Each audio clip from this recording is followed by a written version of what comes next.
இப்ப கடந்த ஒரு வாரத்துக்கு முன்னாடி ஒரு பெரிய இயக்கம் நடத்தின மதுரையில் 100% தோழர்கள் அதில் கலந்துக்கிட்டா அதில் வெற்றி பெற்றான். இந்தியாவிலே இல்லாத ஒரே நாள் தற்காலிக பணி நீக்கத்தை ரத்து செய்துச்சு. சங்கம் செஞ்சிச்சுங்க, இல்லை சங்கம் செஞ்சிச்சு. ஆனால் ஒரே நாளில் அவங்க கொடுத்த ஜார்ஜ் மாவா அவர் அந்த அம்மா சொல்லிச்சு, காலையில் பண்ணி தரேன், எங்கள் தோழரை 2 நாள் மழையில் நனைய வச்சுட்ட, விட மாட்டான். 1 மணி நேரத்தில் நீ பண்ணி கொடுன்னு பேசினாரு வருவாய்த்துறையுடைய கூட்டமைப்பு தலைவர். அந்த அம்மா உடனடியாக எனக்கு ஆளில் வர சொல்லுங்கன்னு 1 மணி நேரத்தில் ஜார்ஜஸை ரிட்டர்ன் பண்ணி கையெழுத்து போட்டு கிராம முதல் வருவாய்த்துறை ஆய்வாளர் வரைக்கும் 3 பேருங்க 7 மணிக்கு அவங்களுக்கு ஆறுல கையில் கொடுத்தாங்க தேடி. எது சங்கம் செஞ்சிச்சு.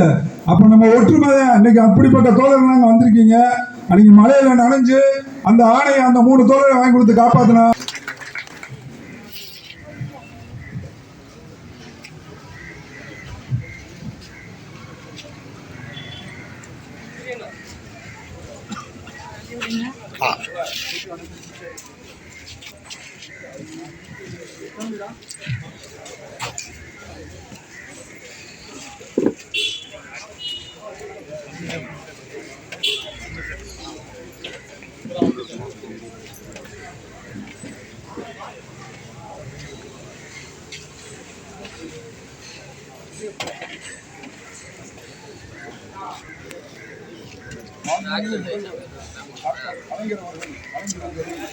இன்னைக்கு இருக்கிற முதல்வர் அந்த அரசாணையை ரத்து செய்திருக்காங்க.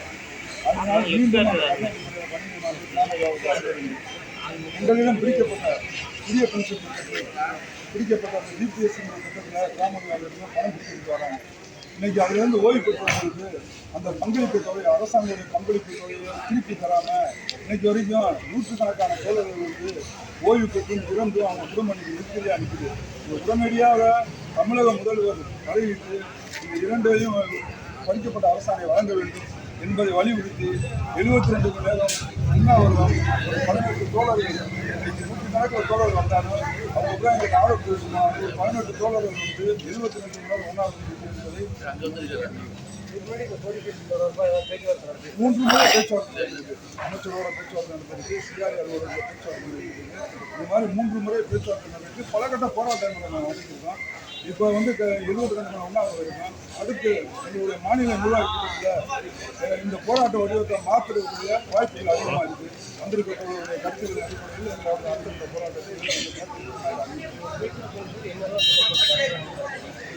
நாங்கள் கேட்ட கோரிக்கை அனைத்தும் பார்த்தீங்கன்னா காலமுறை ஊதியம் உட்பட அனைத்த கோரிக்கைகளும் நிறைவேற்றுவோம். நாங்கள் எங்களுக்கு காலமுறை ஊதியங்கிறது 1995 அரசாணை இருக்குது. அதாவது அரசு ஊழியருக்கு கொடுக்கப்பட்ட அத்தனை சலுகைகளும் கிராம செஞ்சு, ஆனால் இன்னைக்கு வரைக்கும் அந்த அரசாணையை நிறைவேற்றாமல் இருக்குது.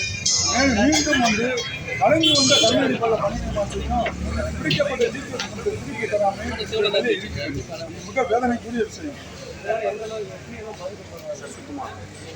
ஓய்வு பெற்று அவங்க குடும்பம் பென்ஷன் பணம் இல்லாமலும் தெருவில் பிச்சை எடுக்கக்கூடிய நிலைமைக்கு 35 வருடமாக அரசாங்கத்தில் வேலை பார்த்து 35 வருஷம் கழிச்சு அவங்க குடும்பம் மிகவும் மோசமான நிலையில், வறிய நிலையில், சராசரி மனிதன் வாழ முடியாத சூழ்நிலையில் அவங்க குடும்பம் இது தன்னிடம் பிடிக்கப்பட்ட பணத்தை திருப்பி தரங்கிறது பெரிய மனவேதனையான விஷயம்.